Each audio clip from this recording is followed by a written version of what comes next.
Mbahaye ikaze urabibona ahangaha ni kuri stade Amahoro, noneho reba sha reba urabibona twigarukiye hano mu mujyi rwagati i Nyarugenge. Ngaha urabona ko ubu ariho duhagaze muri uyu mwanya, ngira ngo urabibona duhagaze hehe mu mujyi hano Nyarugenge, quartier commerciale da Mateus, ahantu ngaho hano murahabona, ariko witegereje neza urabona ko amaso yacu aragiye ageze hehe, ageze i Remera kuri stade Amahoro. Ngira ngo ayibona KBC hano urahabona kabisa uburyo muri quartier hari ibintu biba bimeze, urabona ko ewana amaso yacu abasha kureba kure. Iyi rero niyo Kigali, iyi niyo Kigali kabisa. Urayibona ukuntu Kigali bimeze, urabona ukuntu iyi Kigali bimeze, ahantu hose harubatse, umujyi umeze neza cyane ukeye.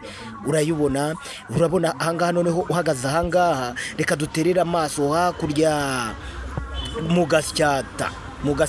Ubu ngubu niho dutereye amaso, urabona ko ahangana ni mu Gasyata, umuhanda uva Gasyata winjira Nyabugogo. Urabona ko amamodoka n'ibindi binyabiziga biba biri kugenda kabisa. Noneho twongere duhindukire hano twigire imbe ku ruhande gatoya, duterere amaso ku musozi wa Shyorongi. Aha ni Shyorongi tugiye guterera amaso yacu. Urabona mu muhanda Shyorongi Kigali cyangwa Shyorongi Nyabugogo, urabona ukuntu biba bimeze. Reka n'abantu baba bari kumanuka binjira umujyi, ngabariya baba bari kuza mu mamodoka binjiye umujyi sha. Dore Ritiko ngiyo ngiyo ngabo barinjiye baje Kigali, baje Kigali. Reka mbasuzire abantu babizi Kigali uko rero niko Kigali bigiye imeze, impande n'impande zayo zose nuko nguko imeze, nuko nguko itatse. Inyubako nyinshi zitandukanye mu makaritsiye, urabona ko naho urujya n'uruza ruba rukomeje, abantu bameze neza cyane. Urabibona ukuntu Kigali yubatse mu makaritsiye, ni amataje. Ibi ngibi abantu bo mu myaka yo muri za mirongo ingahe ntabwo ibi mwari muzi ko bishobora kuba biri i Kigali, ariko nuko Kigali hasigaye hameze, hasigaye hatuwe. Icyitwa guturwa, haratuwe papa, haratuwe.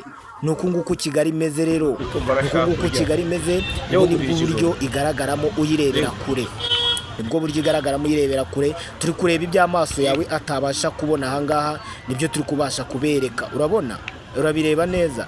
Ahangaha turi kubasha kukwereka ahantu amaso yawe adashobora kuba yagera direct ngo ube wahita ubona ibyo nk'ibi ngibi turi kugenda tukwereka ahangaha. Urumva rero ibi nibyo ubona i Kigali. Dore reba hakurya iriya no mu nkengero za Kigali winjira amajyaruguru, urayibona ni kuriya hameze, no kuntu abameze za Gisozi. Abantu bo ku Gisozi urababona rwose ukuntu babimereye neza cyane. Izina ni quartier zo ku Gisozi ndakeka, niko bimeze kandi urabibona kabisa.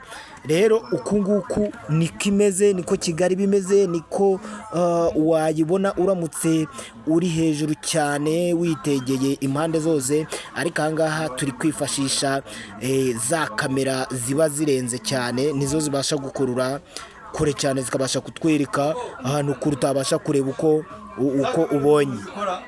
Ngiyo Kigali kabisa, ngiyo Kigali ngiyo ngaho kabisa. Hitegereze neza ngaho ukuntu haba himereye, muri quartier urujya n'uruza, bari urujya n'uruza, amamodoka, amamoto yaragenda mu mihanda ya Kigali.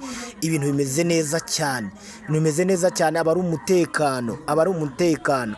Muntu wanjye rero utaratembera, nyaruka uzujye witembera muri izi quartier urebe ukuntu ibintu biba bigenda bishyirwa ku rundi rwego sha. Hano ukuntu biba bigenda bimera neza cyane, urabona ko biba bimeze neza cyane.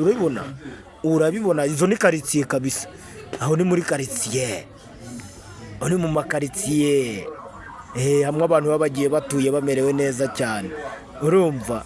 Noneho rero mu following, mu subscribe.